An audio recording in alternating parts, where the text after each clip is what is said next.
दोस्तों logical India में आपका स्वागत है। आज हमें बताएंगे कब, क्यों और कैसे द्वारका डूब गई। तो इसका मेन दो कारण बताए जाते थे कि कौरवों की मां गांधारी का श्राप और कुछ ऋषि मुनियों का श्राप उनके श्री कृष्ण के पुत्रों के ऊपर जो था उससे उनका था पूरा। तो पहले जब 36 वर्ष ये जब डूबी थी तो महाभारत के 36 वर्ष बाद डूबी थी। जब महाभारत समाप्त हो गया उसके 36 बाद द्वारका पूरी डूब गई थी। पहला कारण मैं आपको बता दो, गांधारी का कारण बताता हूँ। महाभारत युद्ध की समाप्ति के बाद जब युधिष्ठिर का राज तिलक हो रहा था तब कौरवों की माता गांधारी ने महाभारत के लिए श्री कृष्ण को दोषी ठहराते हुए शाप दिया, जिस प्रकार कौरवों के वंश का नाश हुआ है उस ठीक उसी प्रकार यदुवंश का नाश होगा। एक कारण तो यही था क्योंकि वो इतने क्रोधित हो गई थी। तो उन्हें लगता था सब कुछ किया धराया सब कुछ श्री कृष्ण जी का है कि श्री कृष्ण जी को कभी वो माफ नहीं करेंगे, उन्होंने ये भी बोला था। तो अब दूसरा कारण बताता हूँ मैं आपको। ऋषियों ने जो श्राप दिया था, उनका एक पुत्र था, श्री जी का श्राप हुए थे। उनके कई पुत्र थे जिनके 15-16 हजार रानियां और उनके कितने पुत्र हो सकते हैं ये तो हमें भी नहीं पता। एक उनका पुत्र साब। तो जब इनका श्राप जो गंधारी जी का श्राप चल रहा था, चालू हुआ था, तब वहां पे अजीब अजीब अपशगुन होने लगे थे। जैसे कुत्ते के पेट से बिल्ली पैदा हो रही है और ये सब चीजें होने लगी थी। तो ये ऋषि मुनि जब वहां पे गए, ऋषि मुनि जब वहां गए तो उन्होंने देखा कि भैया कि ये जो श्री कृष्ण जी के पुत्र हैं और उनके पुत्र मित्र श्री कृष्ण जी के पुत्र के मित्र जो सांब है उसको लेके आए। वो लेके गए उसको एक स्त्री के वेश में लेकर पूछते ऋषियों से कि आप बताइए इसके पुत्र में क्या होगा। तो वो क्रोधित हो गए। तो उन्होंने उसका तुरंत जवाब दिया ऋषियों ने, एक लोहे का मसूल उत्पन्न करेगा जिससे तुम्हारा द्वारा तुम जैसे क्रूर और क्रोधी लोगों अपने समस्त कुल का संहार करोगे। तो इससे श्री कृष्ण को जब यह बात चला दी, उन्होंने कहा इनकी बातें सत्य होंगी। वो ऋषि माने हुए ऋषि थे। मुनियों के श्राप के प्रभाव से दूसरे दिन ही साहब ने मसूल उत्पन्न कर दिया।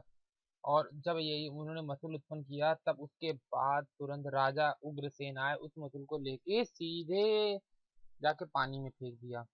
तो ये बात उनको मालूम पड़ गई ऋषि को। ऋषि ने पूरा श्राप उनका काम करने लगा था। तो इसी प्रकार उनका वंश की समाप्ति की ओर बढ़ गया था।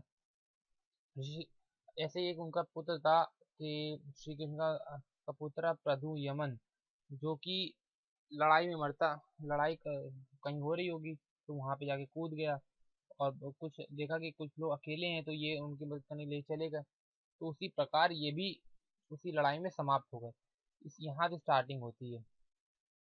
अब मेन सबसे पहले बलराम जी मरते हैं। बलराम जी कब मरते हैं मैं आपको बताता हूँ। द्वारका आकर श्री कृष्ण ने पूरी घटना अपने पिता वासुदेव जी को बता दी कि हमारे सारे पुत्र ऐसे ऐसे खत्म होते जा रहे हैं। और यदुवंशियों के संहार की बात जानकर उन्होंने बहुत दुख हुआ। श्री कृष्ण जी ने कहा कि आप अर्जुन के आने का स्त्रियों का रक्षा करें। इस तरह बलराम जी वन में मेरी प्रतीक्षा कर रहे हैं, मैं उनसे मिलने जा रहा हूँ। ऐसा श्री कृष्ण ने जब कहा तो वो सही वहां मिलने चले गए। तो वहां देखा कि बलराम जी बिल्कुल योग आसन में बैठे और उनके मुंह से झाग निकल रहा है सफेद सफेद। और श्री कृष्ण जी तुरंत समझ गए कि उनके भाई परलोक सिधार गए और वो भी वहीं समाधि में बैठ गए। तो जैसे वहां समाधि में बैठ गए तो एक शिकारी आता बाण चलाता है और उनके बाण सीधे पैर में जाके गिर लगता है।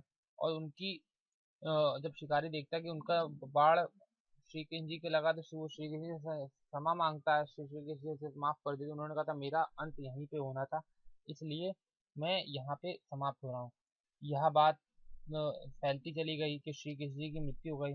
तो अर्जुन वासुदेव की बात सुनकर तो ये ये बात उनकी मृत्यु के एक दिन पहले मैं अब बताने वाला हूँ आपको। मृत्यु जब उनकी मृत्यु जिस दिन मृत्यु उनके 2 दिन पहले की एक बात और आपको बताता हूँ। वासुदेव की बात सुनकर अर्जुन ने दारुक से सभी मित्रों को बुलाने के लिए कहा।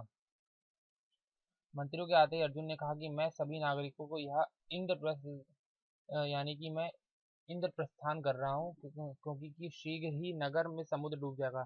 उसी के 2 दिन बाद सीधे श्री कृष्ण जी जंगल चले आते हैं और उनकी मृत्यु हो जाती है। तो उसी दिन की मैं आपको बताता हूँ, 2 दिन पहले की बात बताता हूँ, मृत्यु के 2 दिन पहले बाद अगली सुबह श्री कृष्ण के पिता वासुदेव जी की ने प्राण त्याग दिए और अर्जुन ने विधि विधान उनका अंतिम संस्कार कर दिया। और पूरे वंश का नाश कैसे किया आपको बहुत ही मजा आएगा इस बात को सुन के। अर्जुन जी ने क्या किया के सारे यदुवंशी एक तरफ हो गए, लाइन से खड़े बिल्कुल। और अर्जुन जी खड़े अलग।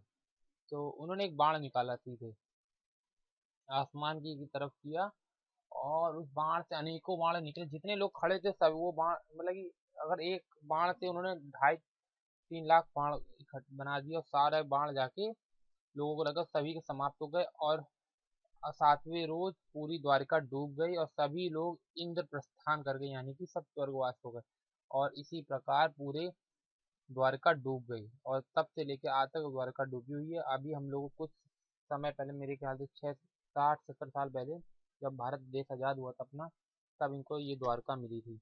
तो आपको अगर हमारी वीडियो अच्छी लगी हो तो प्लीज़ लाइक करिए और कमेंट करिए। आपको अगर और किसी वीडियो में बनवानी है या किसी चीज़ की जानकारी जानना चाहते हैं तो प्लीज़ कमेंट करिए, और हमें सब्सक्राइब करना ना भूलिएगा। धन्यवाद।